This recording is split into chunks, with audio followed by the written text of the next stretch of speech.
Hello, everyone. Today we're hosting Steve Waterhouse, who is a author, a veteran in cybersecurity. It's been a pleasure to have that conversation. Enjoy the GoCast. Hey, Steve, welcome to GoCast. How are you? Thank you, Julien. Happy New Year. Happy New Year to you too. Thank you for being with us today. If you don't mind just introducing yourself. Yeah, for those who don't know me, I'm Steve Waterhouse, a former information system security officer with the Canadian National Defence, currently a lecturer with the University of Sherbrooke in a master's program, and as well as a former information system, former assistant deputy minister for cybersecurity for the province of Quebec. Wow, that's a lot of experience. How long have you been in cyber? I was counting the date lately, and it was around 27 years now. I've been in the role of information security. Back in 1999, it was information assurance back then. Not even the term cyber was in sight. While I was the officer, security officer, information system security officer for base Montreal with National Defence. Oh, so 27 years of experience. That is quite something. None of my kids are 27 yet, right? So that's something. Hey, Steve, it's like a lot of experience, of course. And then what was the buzzword 20? Because, today it's all about Gen AI and those buzzwords are today. What was the equivalent of the Gen AI 26 years ago in cyber for information insurance? Simply the term internet. Getting access, getting on the internet was the main objective of anybody who was using a computer back then. Because remember, we had the dedicated office computers that were maybe networked or just using a dial-up connection to send and exchange basic information even before the advent of email. Because back then, the email was reserved at services like AOL, CompuServe, or things like that. But nowadays, you have then autonomous systems that are using a generic email to send and receive internally inside of an organization. So that was the situation back then.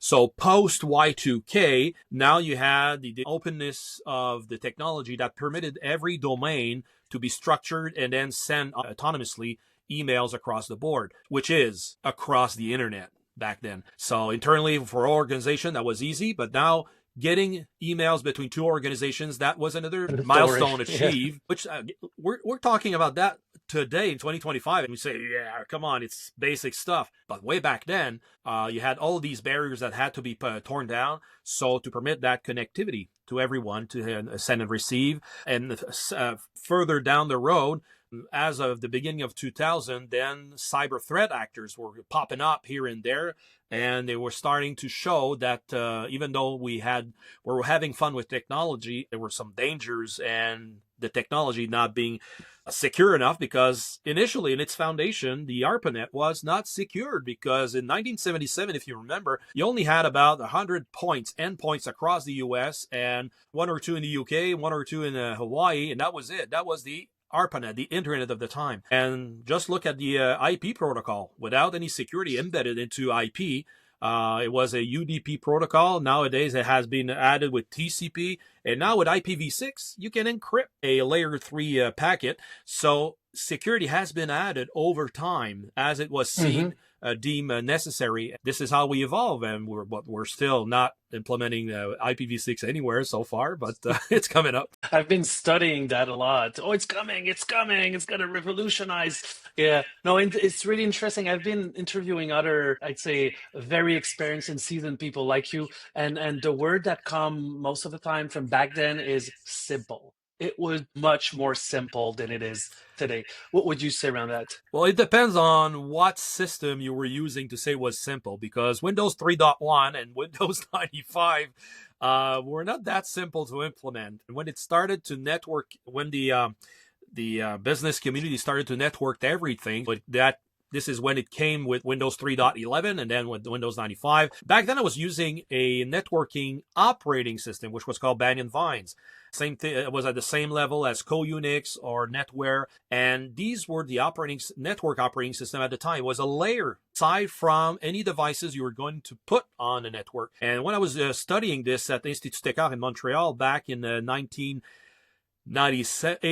88, 89, we were using Novell NetWare back then.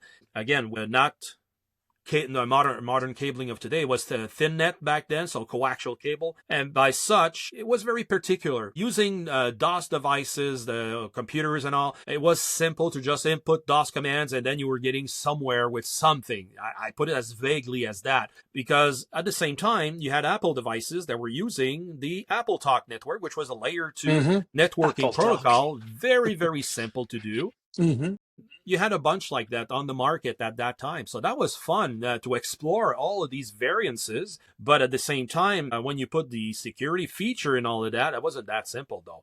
But to the end user, yeah, it was simplicity in itself. Very true. So I'm going to bring that conversation to another place, if you don't mind. AI, right? It's a buzzword right now, Gen AI, Gen AI. Yeah. And then we've been told and hearing Montreal is the AI, prime up spot and all. And if you really dig into that topic, we're not so much one of the leader in the AI. Absolutely not. What would you say around? Because, it seems like China is way ahead of us. The US is way ahead of us. And eventually you have Canada with Montreal specifically. But why is that? Why do we think that we're ahead of everyone and we're not so much? Well, that's because we're being fed. That's the situation with the AI development around the country. And when you look around the world, you can find that, especially securing AI, there's some initiatives that came on with the US and UK last year. And along with the NIST stood up some standards in which it gives us the guidelines by which how to stand up AI in a secure manner. Where in Canada, they just announced I believe it was a few months ago, a special grant for 5 years of research, not even application, just research at the amount of a few tens of millions of dollars just to produce research about it, not even produce a document at the end or a standard whatsoever. They're just keeping this topic alive. And that's where I'm also not impressed by the fact that we should be linked to everyone, but everyone is so far and is so advanced that even though, there was a landmark, a cross put on the map saying, hey, Montreal is the AI development capital of the world. Okay, so beyond that denomination, what happened since? Everybody keeps talking. Nobody's doing much actual work to produce actual result in the real world, because it's not because this pen is now with an AI denomination at the end that says, hey, it's a modern pen, so on. Okay, what at the end we're going to get out of that? And especially applications. We're always hearing that AI is going to be helping out cybersecurity in today's modern world to prevent, detect, and deter cyber attacks from malicious cyber actors. Okay, that's nice. What tools is using AI? Besides having the name AI on the box. So far, I haven't been impressed by any technology from any manufacturer saying this is the mechanic inside that's being radically changed. It's now doing cybersecurity differently than what it used to be. I haven't seen anything about you. I don't know, but I haven't seen anything on the market so far. And probably like me, you've been attending to tons of events where they say, well, it's machine learning, it's AI capability, and then, okay, but then what? I mean, is it doing anything else than having a chatbot where I can massage, text and send it to my friend? Yeah, that's one thing. Just to finish off on that topic, Julien, China is really, really ahead of us, especially in the quantum physics and quantum computing security, because they came and stole every research paper and projects there were around the world, especially in Canada in 2016, in London and in Ottawa. In 2019, they stood up a private company, a private venture whatsoever, and they were able to produce to the world the first quantum communication secured by quantum technology, and even done a satellite-based communication point-to-point, putting them ahead even of NATO and the US in securing their communications globally. So to the end of that, in 2025 now, they're way ahead of US, NATO, even though Canada, and still you look at the research centers in London, Waterloo, Ottawa, they're still just putting on papers. You had in 2023 NIST that put out the first three, at least there were 3 digital signature with quantum-based capabilities and a S-Kyber as the encryption mean to start the transition from the conventional linear encryption to help everybody and protect a little bit more their communication between point A and B. Thus, even though you have now Chrome and other browsers that have embedded this technology inside of those, you still have websites that don't have the capability to just enact and initiate a quantum security.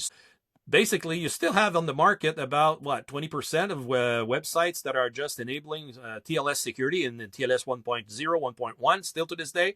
The de facto standard still relies on TLS 1.2, and TLS 1.3 has been around, which is great because it enhances connectivity and a whole bunch of other features. But the quantum initiative is not going further because there's a lack of adoption on the market. So there's some groundwork to be done. But again, it goes to the fact that it hasn't been publicized well enough by the scientific community to the business world in saying it has to be done. What I'm fearing most about that, Julien, is it's going to be, again, a fire alarm that's going to be pulled because there's going to be something very damaging that's going to happen, and everybody will just scramble and embedding quantum technology while it should be done Too gradually. late.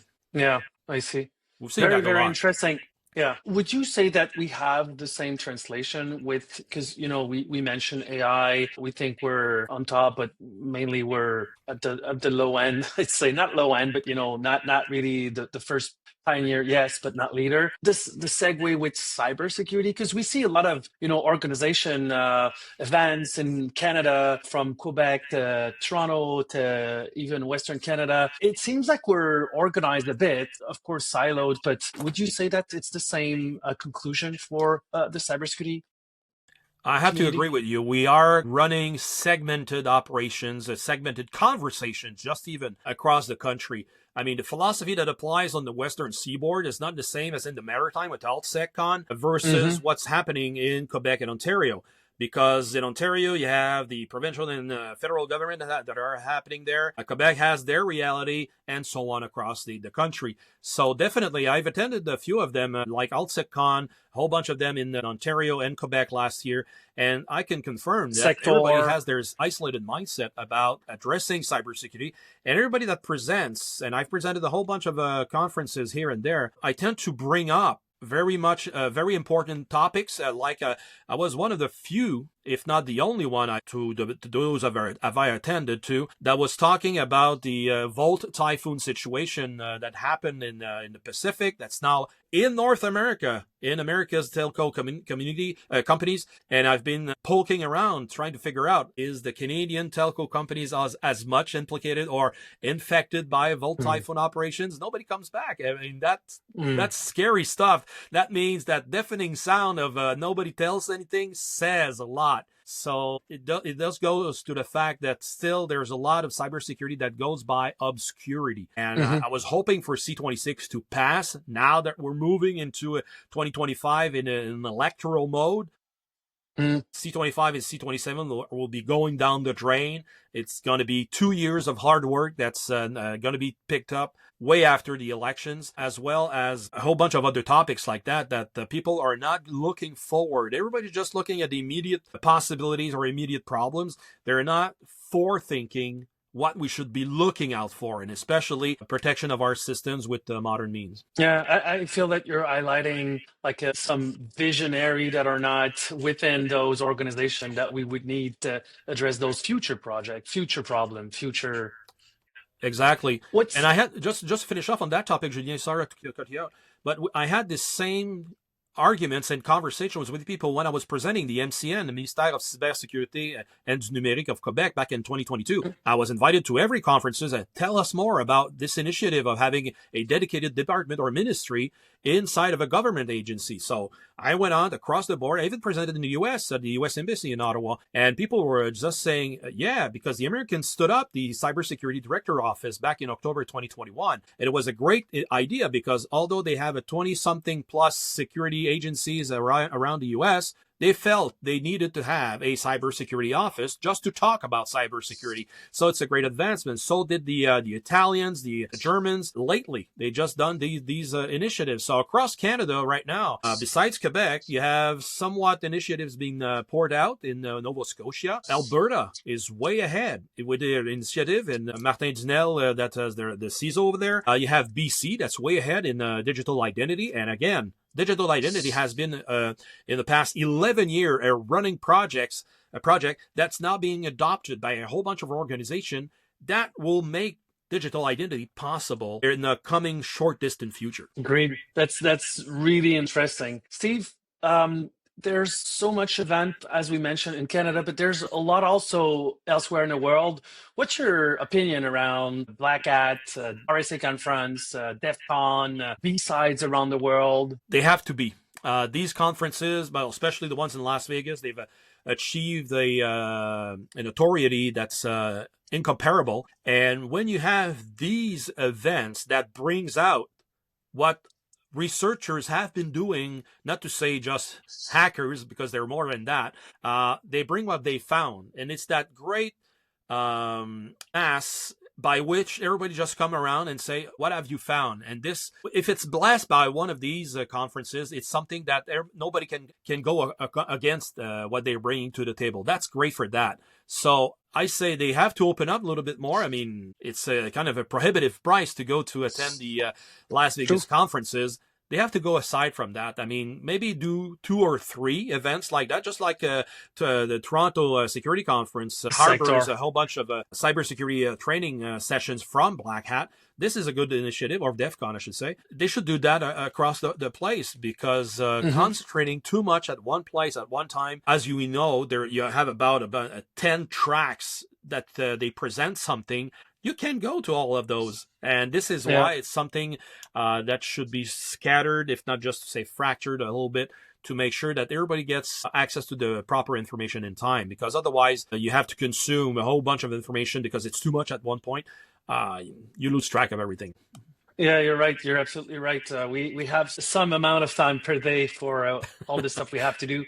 That's true. A last question, Steve. If you had the possibility to go back in time 26 years ago and speak with Steve, what would you say to Steve? Professionally, of course, in the cybersecurity world. Yeah, I would say reach out and talk a little bit with more people around, especially if I go back to Y2K, which was the 25th anniversary, January 1st of January, when we started up the contingency planning for the what if, and we had the national program to just verify everything that's connected across the board. We have to verify and certify everything is done. We were able to achieve that in a short distant period, which is beyond 1 year, because we were talking to everyone across the country. And as we were talking about the conferences here and there, the human factor is the determining point. And what was a successful adventure I had as a security officer with National Defense is every year we had that conference that was just bringing every information system security officer from across the country to that same location every year. And everybody was just